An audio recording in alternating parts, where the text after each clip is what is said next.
Puesto que ya muchos han tratado de poner en orden la historia de las cosas que entre nosotros han sido ciertísimas, tal como nos las enseñaron los que desde el principio lo vieron con sus ojos y fueron ministros de la palabra, me ha parecido también a mí. Después de haber investigado con diligencia todas las cosas desde su origen, escribírtelas por orden, oh excelentísimo Teófilo, para que conozcas bien la verdad de las cosas en las cuales has sido instruido.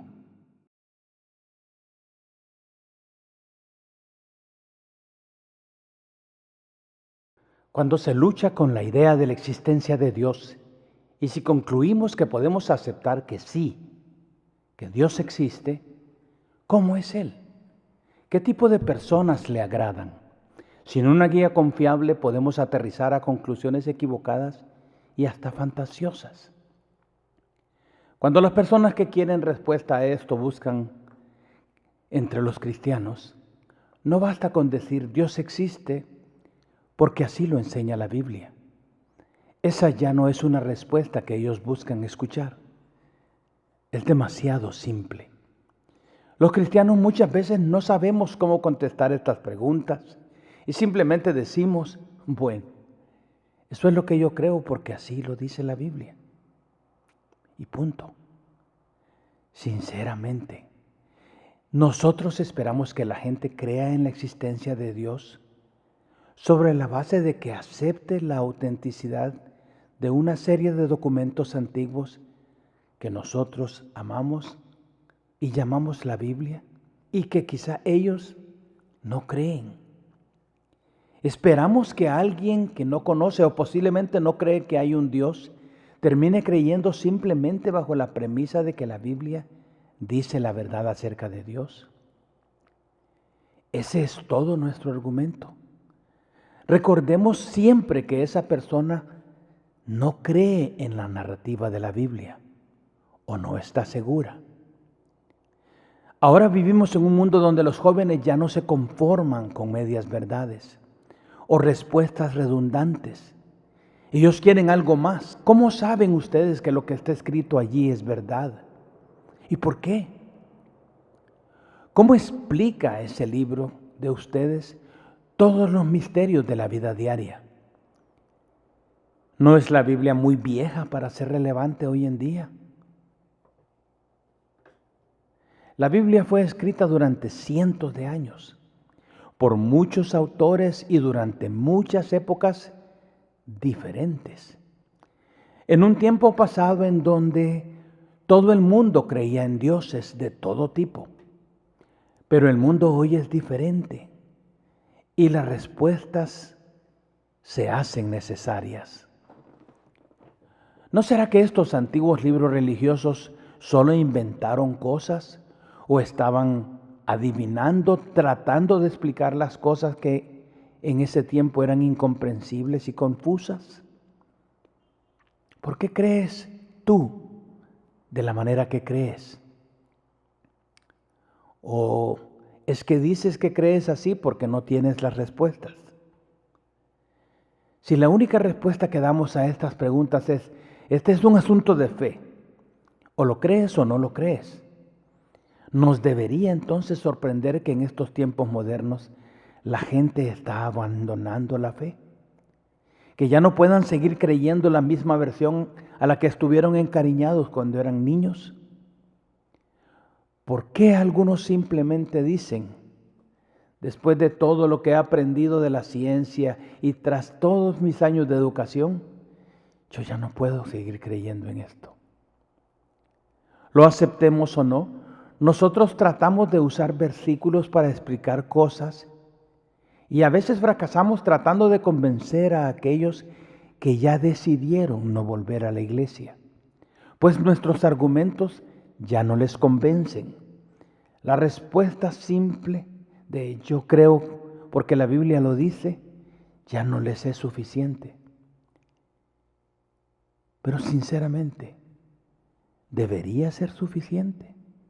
¿Debería sorprendernos que muchos de nosotros cristianos, aún sin decirlo también pasamos por estos tiempos de duda.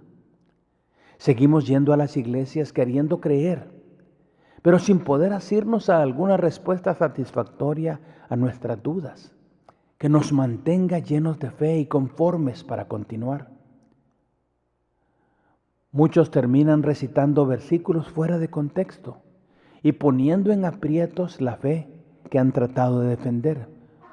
Muchos que escuchen este video posiblemente no se sientan cómodos con esta línea de razonamientos, porque ellos aceptan que su fe no necesita respuestas ni explicaciones. Otros quizá ya están listos para irse. Sus familiares no lo saben, pero ellos ya no creen, porque el mensaje de la iglesia ya no es relevante para ellos. Si la fe cristiana se balancea precariamente sobre las ideas personales, expuestas por hombres y mujeres religiosas o por organizaciones que nos imponen su interpretación de las escrituras antiguas, ¿por qué nos sorprende que exista gente que se aleja de Dios? La razón por la que quiero que hablemos acerca de esto es porque es una realidad que la gente sigue alejándose de la iglesia, del evangelio verdadero, y en cantidades sorprendentes. Los cristianos, y esta es la verdad, los cristianos no se supone que creamos en base a una serie de documentos antiguos escritos por muchos años y por hombres santos, que muchos de ellos ni siquiera se conocieron entre sí, en tiempos donde todo el mundo era altamente supersticioso, que creían en cientos de dioses paganos creados en las profundas aguas de la mente humana, y donde no existía la ciencia moderna. La llegada de Jesucristo a este mundo cambió todo esto, pero muchos aún no hemos logrado verlo así, y mejor hemos decidido dejar la iglesia. Por eso es importante este mensaje. Es mi intención dedicar esta nueva serie a todos aquellos amigos de nosotros que quieren saber por qué creemos en Cristo. Y también para todos aquellos hermanos cristianos que no pueden explicar su fe. Los cristianos debemos dejar de ver para otro lado cuando alguien hace preguntas difíciles y dejar simplemente de contestar, yo no sé. En realidad es un misterio, lo reconozco, pero yo lo creo por fe. ¿Creemos en algo que no podemos explicar o es nuestra excusa porque no tenemos respuestas? Cuando decimos eso, los que preguntan y quieren saber dirán de nuevo, eso no basta. Y como cristianos debemos entender que la gente desea más que una simple explicación. Quizá el verdadero problema sea que ni siquiera nosotros entendemos lo que hemos aceptado por fe. Muchos simplemente lo aceptamos por una malentendida fe que cubre todas nuestras dudas bajo el manto de nuestra fe. ¿Fe en qué? Guarda este primer pensamiento en tu corazón y en tu mente.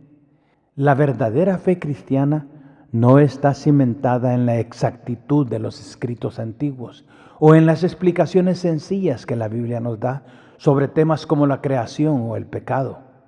Nuestra fe no está cimentada en un libro, sino en un personaje histórico que nos trajo las buenas noticias de Dios. Te lo repito, nuestra fe no está cimentada en un libro, sino en el reconocimiento de una persona, Jesús de Nazaret. ¿Pero quién es Él realmente? Bien, si aún estás curioso acerca de este tema, si estás moviéndote en dirección a Dios, o si tienes curiosidad por volver a la iglesia, la pregunta no es qué dice la Biblia, sino un poco más personal, más real. La respuesta reside en saber quién es Jesús. La primera pregunta que debes hacerte no comienza con si existe Dios o si la Biblia es la verdad, pues haciendo este tipo de preguntas no podrás resolver el dilema, sino lo contrario. Solo hacemos más complicada nuestra investigación. Debemos comenzar con algo más sencillo, que sea más fácil de asimilar. Posiblemente si decimos que creemos en la Biblia, un libro que para muchos, inclusive cristianos, es desconocido y difícil de comprender, deberías comenzar por hacer a un lado, por un momento, tus conceptos sobre ella. ¿Qué tal si mejor preguntamos, viéndolo más de cerca? ¿Es el relato acerca de Jesús de Nazaret que escribió Mateo, Marcos, Lucas o Juan un recuento confiable de los eventos de su vida? Sí, esta es la primera pregunta que debemos hacernos cuando hablamos de la fe cristiana. Si podemos aceptar que el relato es cierto, entonces estamos comenzando por algo más sencillo y asimilable. Jesús existió y eso es comprobable por los historiadores de la época, como el judío Josefo. Dicho sea de paso, Josefo no era cristiano. El escritor judío que documenta la historia de la nación judía relata acerca de un joven rabino de Nazaret que fue crucificado a manos del Imperio Romano. Un poco de historia nos ayudará. La iglesia comenzó tras un evento histórico que puede ser investigado aún fuera de los libros religiosos bíblicos. Este evento fue la muerte de Jesús de Nazaret, pero no solo su muerte, sino el hecho de que este Jesús se levantó de entre los muertos. Aún los historiadores que no creen en Dios, en el Dios de la Biblia, concuerdan que hay suficiente evidencia histórica de que un rabino resucitó de entre los muertos, y su nombre era Jesús de Nazaret. O al menos hay evidencia de que se hablaba de esto durante ese tiempo. Inmediatamente después de este evento, y de otro que dejaremos para más tarde, por ser más espiritual que histórico, nació un nuevo movimiento de personas que se hicieron seguidores del rabino, que según sus testimonios había muerto, pero había vuelto a la vida. Todos los que fueron testigos del evento de su resurrección conformaron lo que era conocida como la secta del Nazareno o el Camino, que terminó llamándose la Eclesia o Iglesia. Este nuevo movimiento empujó a algunos a documentar los hechos históricos acerca de la vida de Jesús. En especial es interesante notar que todos estos relatos culminan con la resurrección. Pero hay un dato más. La primera Biblia llegó 300 años más tarde. ¿Lo sabías? ¿Qué importancia tiene todo esto? Bien, la historia de Jesús no es una historia bíblica. La historia de Jesús y la documentación de su vida es la razón por la que hoy tenemos una Biblia en nuestras manos. Jesús es la razón para que llegara la Biblia a existir. ¿Entendiste esto? En nuestro caso, cuando llegamos a la iglesia, alguien nos puso una Biblia en la mano. Y quizás también alguien nos habló de las maravillosas historias y enseñanzas que hay en ella. Nos contaron acerca de Goliat, de David, de Moisés y del Mar Rojo. Nos dieron este libro venerado por los cristianos de todas las generaciones, lleno de interesantes historias que incluían los milagros de Jesús. Este personaje que a veces nos cuesta apreciar en su totalidad.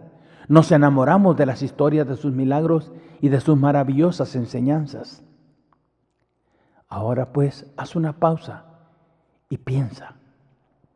Si no hubiera habido una resurrección, nunca hubiera nacido la iglesia y tampoco existirían documentos acerca de la resurrección de Jesús, porque nunca hubo una resurrección de los muertos, para comenzar. Si Cristo no resucitó, no hay explicación lógica posible a la existencia de la Biblia. La Biblia existe por la secuencia de eventos que comenzaron con la resurrección de Jesús, la venida del Espíritu Santo y las experiencias de los apóstoles que fueron documentadas. La Biblia no es un libro religioso tanto como un documento histórico del comienzo de la iglesia y la vida del Señor Jesucristo. Vamos ahora a dedicar algunas semanas para conocer uno de estos relatos de la vida de Jesús. Es el Evangelio de Lucas. Lucas, médico de profesión, no fue uno de los 12 discípulos iniciales de Jesús de Nazaret, pero sí conoció a los discípulos y conversó con ellos acerca de la vida de Jesucristo y su trabajo en la tierra. ¿Te das cuenta de lo fascinante que es este tema? Vamos a investigar junto a Lucas los acontecimientos de la vida de Jesús tal y como él los investigó. Así comienza su relato. Puesto que ya muchos, ¿cuántos son muchos? Él no comienza con un infantil érase una vez o en una provincia romana, hace mucho tiempo. No, él simplemente nos dice que muchos han tratado de poner en orden la historia de las cosas que entre nosotros han sido ciertísimas. Lucas deja claro que él no es el primero ni el único que ha decidido escribir sobre los acontecimientos de la vida de Jesús de Nazaret. Y aquí hay una pregunta, una primera pregunta para reflexionar. ¿Sabes cuántas personas han tratado de escribir un recuento de mi vida? No muchos. En realidad, nadie. Los que contarán mis historias una vez haya partido de este mundo serán posiblemente mis hijos y quizá mis nietos. Así que no serán muchos. Ojo con este punto. La razón por la que muchos han escrito acerca de Jesús debe ser evidente a los que confesamos nuestra fe en Él. La importancia de los eventos ocurridos impulsaba a muchas personas a escribir, a documentar, no queriendo que quedaran en el olvido. Sin embargo, le pareció bien a Lucas contar la historia en orden y desde el principio. Y un punto más. Tampoco existen muchos que escribieron sobre la vida de los famosos personajes de la historia antigua. Por ejemplo, Tiberio César, emperador romano, no posee un recuento de su vida, ni tiene una historia en forma cronológica. Para hablar de él, hay que pegar retazos de aquí y de allá. No hay casi nada acerca de Herodes el Grande o de Poncio Pilatos. ¿Sabes cuántos recuentos históricos hay de otros carpinteros de la antigüedad? ¿O de criminales que fueron crucificados por Roma? ¿O de rabinos? Ni uno. No hay relato alguno. Tal vez habrá una que otra frase célebre que alguno de ellos pronunció, pero no hay nada que se acerque a lo que encontramos en la presentación de la vida de Jesús por parte de Lucas el médico. ¿Por qué se molestaría Lucas en escribir la historia de un carpintero galileo de profesión que se convirtió en rabino después de los 30 años y que terminara siendo crucificado por Roma? Además, rechazado por su propia gente y por quien se pidió la crucifixión. ¿Qué sucedió para que esta historia valiera la pena contarse tantas y tantas veces? ¿Por qué otros querían también contarla? Esto no pasa en la vida normal. La respuesta es simple: porque algo sucedió. No hay otra respuesta. Algo extraordinario sucedió con Jesús de Nazaret. Algo tan extraordinario que las implicaciones de ello serían importantes para generaciones futuras del mundo entero. Pero no solo era extraordinario, era algo bueno también. Lucas quizá pensó, alguien tiene que contarlo. Un punto importante más es este. Todo esto sucedió en un corto periodo de tiempo, después de la resurrección de Jesús. Sucedió entre nosotros, dice Lucas. Es un recuento histórico donde muchos de los personajes aún estaban vivos. Lucas conoció personalmente a los personajes importantes de la historia. Habló personalmente con Pedro, con María Magdalena, viajó con Pablo. Lucas conoce personalmente a los hombres y mujeres que son claves en la historia de Jesús. Veamos cómo lo dice él. Tal como nos las enseñaron los que desde el principio lo vieron con sus ojos y fueron ministros de la palabra. esta frase, ministros de la palabra, no se refiere a la Biblia, pues ella vendría 300 años más tarde. Se refiere a las palabras de Jesús. Ellos fueron testigos oculares de los eventos que Lucas iba a documentar. Lucas se dedicó a entrevistarlos a todos y cada una de las personas que estuvieron con Jesús, porque quería un relato de todo. Por eso continúa. Me ha parecido también a mí, después de haber investigado con diligencia todas las cosas, desde su origen, escribírtelas por orden, oh excelentísimo Teófilo, para que conozcas la verdad de las cosas en las cuales has sido instruido. Lucas investigó con diligencia. En otras palabras, él siguió el hilo de la historia, dando atención cercana a los eventos y poniéndolos en forma ordenada y cronológica. Documentó la historia de Jesús desde el nacimiento hasta la muerte y la resurrección. Su relato contiene historias sobre la madre de Jesús, sobre Juan el Bautista. Es emocionante imaginar lo que debió significar para Lucas entrevistar a todas estas personas y conocer todos estos lugares donde Cristo vivió y anduvo durante su vida. De nuevo te lo digo, Lucas quería darnos o darle a Teófilo un relato completo de toda la historia. Este relato no es un cuento de hadas, ni un relato bíblico para contar a los hijos cuando son pequeñitos. Es la secuencia de hechos que no muchos habían contado. Lucas era un extraordinario historiador y gracias a él y a los muchos que escribieron sobre Jesús, que 2000 años más tarde aún estamos hablando de Jesús. Pero no porque eran buenos diciéndonos historietas y cuentos fantásticos, no. Es porque algo maravilloso había ocurrido que sobrepasaba cualquier enseñanza o milagro. Repito una vez más, Lucas no está escribiendo la Biblia. Posiblemente ni siquiera imaginó que algún día existiría la Biblia. Ni siquiera hay evidencia de que creyera que su documento sería leído años más tarde. Él simplemente accedió a hacer un recuento completo para su amigo Teófilo.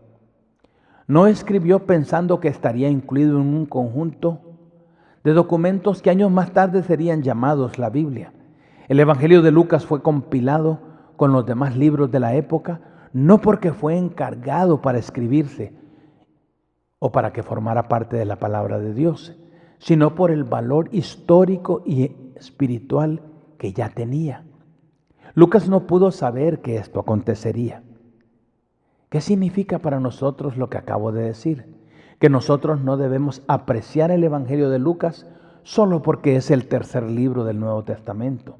No, el recuento no amplifica las cualidades del personaje principal, ni tampoco deja por fuera los datos que pudieran hacer el relato menos apreciable.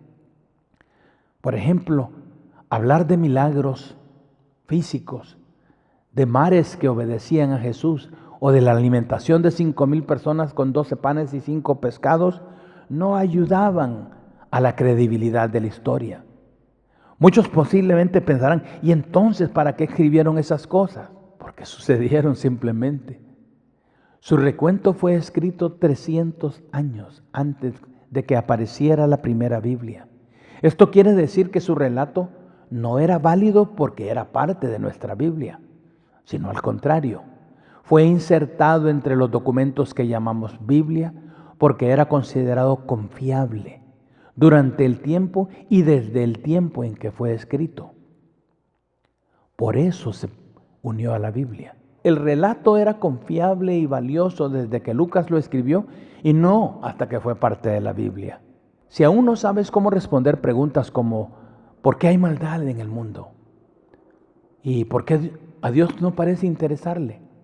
Debes comenzar con lo básico, primero, y después sabrás los porqués del resto. Una pregunta, ¿estaba Lucas mintiendo? ¿Estaba equivocado? ¿Él simplemente mintió al decir que lo investigó todo o siempre dijo la verdad acerca de los acontecimientos antes y después de la muerte de Jesús. Si dijo la verdad, entonces, mis queridos amigos, debemos poner atención a este relato. Si en verdad Cristo resucitó de los muertos, entonces no solo sucedió, sino que es muy bueno para nosotros y para el mundo entero. Cuando leas el Evangelio de Lucas y los Hechos de los Apóstoles, verás que Lucas no solo lo documentó, sino que él cree fielmente en los hechos relatados como reales. Está completamente seguro que lo que documentó en realidad sucedió. Teófilo posiblemente decía para sí: yo creo la historia, pero necesito un relato ordenado de ellos. Lucas lo escribió para él, un relato donde podemos decir después de leerlo: ahora sí lo entiendo todo. ¿Para qué lo escribió? Para que conozcas bien la verdad de las cosas. Conocer bien las cosas. Ojalá de este momento en adelante esta sea la meta de nuestras vidas cristianas. Yo sé que no nos gusta que alguien investigue nuestra fe, pero conocer las cosas bien es fundamental en cuanto a nuestra fe. De otra manera, ¿qué clase de fe es confiar y proclamar cosas que nuestro Señor quizá no ha querido instruir en nuestra vida o que nunca prometió? Este conocer bien nos dará seguridad en nuestra fe y dejaremos de decir y hacer cosas que no son de la fe. Es vivir con algo más que puras impresiones de Cristo y su mensaje. La gente dejará de decir cosas como: solo hay que tener un poco de fe. Cristo dice a esto: no solo es eso. Solo tienes que creer, tampoco. Creer tampoco lo es todo. Solo cuando sabemos la verdad de los acontecimientos es que podemos anclar nuestra fe sobre las verdaderas promesas del Maestro. Lucas, sobre todas las cosas, quería unir nuestra fe a esos eventos. En realidad, el evento final de su resurrección. Volver a este concepto inicial impulsará un movimiento nuevo como lo hizo en tiempos del nacimiento de la iglesia. Lucas tuvo una vida extraordinaria. Vivió en el primer siglo, después de la venida de Cristo. Viajó por el Mediterráneo al par del apóstol Pablo. Le vio ser golpeado y azotado, y recibió azotes y golpes él mismo. Él lo vio todo. Conoció por experiencia propia por qué hombres sencillos y sin educación podían cambiar el mundo. En sus manos descansaba un recuento fidedigno de lo que había acontecido desde el principio de la vida de Jesús. Poco se imaginó Lucas que entre las muchas versiones escritas sobre la vida de Jesucristo, la suya sería escogida 300 años después, junto a otras 3, para ser parte de lo que vino a ser la Biblia, muchos años después de su muerte. Este relato fue meticulosamente copiado y distribuido a las iglesias de su tiempo. Mucha gente se dio inclusive a la tarea de memorizar sus palabras. Al pasar los años fue visto como una obra del diablo y quemada junto a otros documentos. Para comienzos del IV siglo, un emperador romano, Diocleciano, último emperador en perseguir a los cristianos, decidió que la única manera de acabar con los cristianos era acabar con su literatura. Por lo que no solo arrestaron a los obispos y a sus congregaciones, sino que decidieron quitarles todo tipo de literatura pagana y la quemaron. Muchos cristianos dieron su vida para proteger las últimas copias de dichos documentos. De ahí que por ellos hoy tengamos esa Biblia que sostenés en tu mano. Pero Diocleciano fracasó en su intento. Entonces sucedió algo impresionante.